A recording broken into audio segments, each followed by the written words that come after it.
नमस्कार दोस्तों, defence news Hindi में आपका स्वागत है। आज की मुख्य खबरें। अडानी डिफेंस ने आर्यन 52 का प्रस्ताव रखा। स्वदेशी रक्षा निर्माण की दिशा में एक महत्वपूर्ण कदम उठाते हुए अडानी डिफेंस एंड एरोस्पेस ने आर्यन 52 का प्रस्ताव रखा है, जो भारतीय सेना की तोपखाने के आधुनिकीकरण की जरूरतों के अनुरूप एक अनुकूलित माउंटेड गन सिस्टम है। यह उन्नत 155 millimetre 52 calibre truck mounted howitzer Elbit systems के युद्ध सिद्ध एटमॉस बुर्ज को BEML के नव विकसित हाई मोबिलिटी व्हीकल चेसिस के साथ एकीकृत करता है, जिसमें टाटा ट्रक्स का मजबूत फ्रेम और इंजन और BEML का सुरक्षित कैबिन है। यह प्रस्ताव, जिसकी कीमत 800 इकाइयों के लिए संभावित रूप से 15,000 करोड़ रुपए से अधिक है, सेना की फील्ड आर्टिलरी रेशनलाइजेशन योजना के अनुरूप है और व्यापक प्रौद्योगिकी हस्तांतरण यानी TOT के माध्यम से उच्च स्वदेशीकरण पर जोर देता है, जिससे अडानी एल्बिट को DRDO कल्याणी ATAGS आधारित प्रणाली जैसे घरेलू प्रतिस्पर्धियों के मुकाबले अग्रणी स्थान प्राप्त होता है। अगला, रूस अपनी IL-100 स्लोन परियोजना के लिए भारत पर नजर रख रहा है। भारत रूस एरोस्पेस सहयोग के संभावित पुनरुद्धार के तहत बताया गया है कि रूसी रक्षा मंत्रालय भारत को अगली पीढ़ी के अति भारी सैन्य परिवहन विमान कार्यक्रम IL-100 स्लोन एलिफेंट परियोजना में भाग लेने के लिए आमंत्रित करने की तैयारी कर रहा है। रूसी संपर्कों से प्राप्त यह विकास भारतीय वायुसेना के लिए एक महत्वपूर्ण मोड़ पर हो रहा है, जो अपने 18 IL-76 भारी भरकम विमानों के पुराने हो जाने से जूझ रही है। IL-100 स्लोन, जिसे 4 इंजनों वाला टी-टेल, रियर डोर रैंप और ऊपर की ओर मुड़े हुए धड़ वाले 4 पंखों वाला मोनोप्लेन माना जाता है, जो बोइंग C-17 ग्लोब मास्टर 3 की याद दिलाता है। 90,718 किलोग्राम तक की पेलोड क्षमता का वादा करता है, जो भारतीय वायुसेना के मौजूदा C-17 बेड़े की 77,519 किलोग्राम की सीमा को पार कर जाता है। यह उन्नत पीढ़ी 35 इंजन से संचालित यह विमान विशाल AN-124 रुसलान और IL-76 के बीच एक औसत स्थिति में है, जो पश्चिमी विकल्पों के लिए उत्पादन बंद होने के बीच भारत की रणनीतिक एयरलिफ्ट आवश्यकताओं के लिए एक सेतु का काम करता है। अगला, HAL का HJT-36 सितारा। HAL और HJT-36 सितारा इंटरमीडिएट जेट ट्रेनर के लिए एक दिशा तलाश रहा है, जिसके अध्यक्ष और प्रबंध निदेशक DK सुनील ने इस विमान को हल्के हमले वाले प्लेटफॉर्म में बदलने की योजना का खुलासा किया है। अगस्त 2025 में बोलते हुए सुनील ने भारतीय वायुसेना और संभावित निर्यात बाजारों के लिए HJT-36 की लागत प्रभावी बहुभूमिका वाले विमान के रूप में सेवा करने की क्षमता पर प्रकाश डाला। बुनियादी हथियारों के परीक्षण पहले ही हो चुके हैं और विमान का मिशन कंप्यूटर निर्बाध हथियार एकीकरण को सक्षम बनाता है। HAL हल्के हमले की भूमिका को सितारा के लिए अगला तार्किक कदम मानता है। हार्ड पॉइंट और उन्नत एवियोनिक्स से लैस HJT-36 भारत की स्वदेशी रक्षा क्षमताओं को मजबूत कर सकता है। अगला, रक्षा सचिव ने गोला बारूद उत्पादन में वृद्धि की घोषणा की।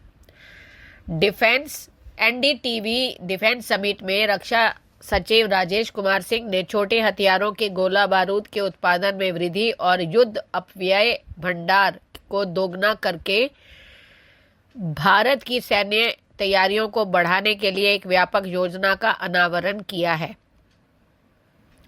वर्तमान में भारतीय सार्वजनिक क्षेत्र के उपकरणों उपक्रमों के प्रभुत्व वाले गोला बारूद निर्माण क्षेत्र में निजी क्षेत्र की महत्वपूर्ण भागीदारी देखने को मिलेगी, जिसका उद्देश्य संभावित संघर्षों के लिए आत्मनिर्भरता और तत्परता सुनिश्चित करना है। 21वीं सदी में युद्ध विषय पर आयोजित शिखर सम्मेलन के दौरान की गई सिंह की घोषणा ऑपरेशन सिंदूर से प्राप्त सबक को प्रतिबिंबित करती है। अगला, VTOL एविएशन इंडिया के VLMX-8 लॉइटरिंग म्यूनिशन का परीक्षण। भारत के रक्षा क्षेत्र के एक महत्वपूर्ण उपलब्धि के रूप में VTOL aviation India private limited ने अपने अत्याधुनिक VLMX-8 के परीक्षणों के सफल समापन की घोषणा की है। यह एक पोर्टेबल वर्टिकल टेक ऑफ और लैंडिंग लॉइटरिंग म्यूनिशन मानव रहित हवाई वाहन जिसे सटीक कामिकेज मिशनों के लिए डिजाइन किया गया है, अपनी उन्नत कृत्रिम बुद्धिमत्ता यानी AI, गुप्त विशेषताओं और सभी प्रकार के भूभागों पर कार्य करने की बहुमुखी प्रतिभा के साथ VLMX-8 भूमि, वायु और समुद्र में सामरिक प्रभुत्व को पुनः परिभाषित करने के लिए तैयार है और भारत सशस्त्र बलों को उच्च मूल्य वाले HVT के विरुद्ध तीव्र, सटीक और कम क्षति वाले हमलों के लिए शक्तिशाली उपकरण प्रदान करता है। अगला, भारत फ्रांस और जर्मनी के साथ 2 बड़ी पनडुब्बी परियोजनाओं पर हस्ताक्षर करने पर विचार कर रहा है। चीन की बढ़ती नौसैनिक ताकत के मद्देनजर भारत अपनी समुद्री युद्ध क्षमताओं को बढ़ाने के लिए अगले साल के मध्य तक 1 लाख करोड़ रुपए से अधिक के 2 बेड़े पनडुब्बी सौदे कर सकता है। पहली परियोजना जिस पर बातचीत चल रही है वह 3 स्कॉर्पियन पनडुब्बियों की खरीद से संबंधित है, जिनका निर्माण MDL और फ्रांसीसी रक्षा दिग्गज नेवल ग्रुप द्वारा संयुक्त रूप से किया जाएगा। सूत्रों ने बताया कि हालांकि रक्षा मंत्रालय ने लगभग 36,000 करोड़ रुपए के इस सौदे को 2 साल पहले ही मंजूरी दे दी थी। अगला, Adani defence and aerospace bullet निर्माण में भारी वृद्धि करने की तैयारी में। कानपुर स्थित अडानी डिफेंस एंड एरोस्पेस संयंत्र आत्मनिर्भर भारत की एक मिसाल है, जहां गोलियों से लेकर लड़ाकू विमानों तक कई तरह के सैन्य उपकरण बनाए जा रहे हैं।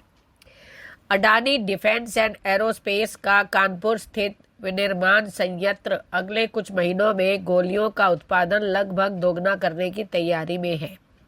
अगला, राष्ट्रपति ट्रंप ने क्वाड शिखर सम्मेलन के लिए योजना रद्द की। अमेरिकी राष्ट्रपति डोनाल्ड ट्रंप की इस साल के अंत में क्वाड शिखर सम्मेलन के लिए भारत आने की अब कोई योजना नहीं है, द न्यूयॉर्क टाइम्स ने शनिवार को दावा किया। इसमें विस्तार से बताया गया कि पिछले कुछ महीनों में अमेरिकी नेता और प्रधानमंत्री मोदी के बीच संबंध कैसे बिगड़ गए। नोबेल पुरस्कार और एक तनावपूर्ण फोन कॉल, ट्रंप मोदी संबंध कैसे बिगड़े शीर्षक वाली रिपोर्ट में न्यूयॉर्क टाइम्स ने ट्रंप के कार्यक्रम से परिचित लोगों का हवाला देते हुए कहा कि श्री मोदी को यह बताने के बाद कि वह इस साल के अंत में क्वाड शिखर सम्मेलन के लिए भारत आएंगे, श्री ट्रंप की अब पतझड़ में भारत आने की कोई योजना नहीं है। न्यूयॉर्क टाइम्स के दावे पर अमेरिका या भारत की ओर से कोई आधिकारिक टिप्पणी नहीं आई। अगला, रूस ओरियन बेल UAV भारत को देने की तैयारी में है। पहले ये जान लेते हैं कि ओरायन मेल ड्रोन है क्या। यूक्रेन से जंग में उलझा रूस लगातार अपने हथियारों को विकसित कर रहा है। रूस के पास ओरायन मेल नाम का एक ऐसा अनमैन्ड एरियल व्हीकल ड्रोन है जो भारत आ जाए तो चीन और पाकिस्तान के होश उड़ जाएंगे। यह ड्रोन मध्यम ऊंचाई पर उड़ सकता है। भारत को ऐसे ही ड्रोन की जरूरत बताई जाती है। ओरायन मेल अपने हजारों किलो वजन लेकर अपने साथ उड़ सकता है। इसकी पेलोड कैपेसिटी भी दमदार है। ओरायन मेल ड्रोन का पूरा नाम है और Orion medium altitude long endurance male है।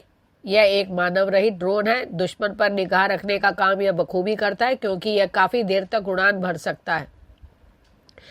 रूस इस ड्रोन के ओरायन ई और ओरायन 2 वर्जन तैयार कर रहा है। एक रिपोर्ट के अनुसार ओरायन मेल ड्रोन का ओरिजिनल वर्जन अपने साथ 4 बम या बम मिसाइल लेकर उड़ सकता है। यह मैक्सिमम 200 किलो पेलोड ले जा सकता है। रूस जिस ओरायन 2 की तैयारी कर रहा है उसका वजन 5 टन तक है। उसके पंख 30 मीटर तक लंबे हैं और यह 10,000 मीटर से ज्यादा की ऊंचाई पर 30 घंटों तक उड़ान भर सकता है। अगला, चंद्रयान 5 से लेकर डिफेंस तक जापान के साथ भारत की धमाकेदार डील हुई है।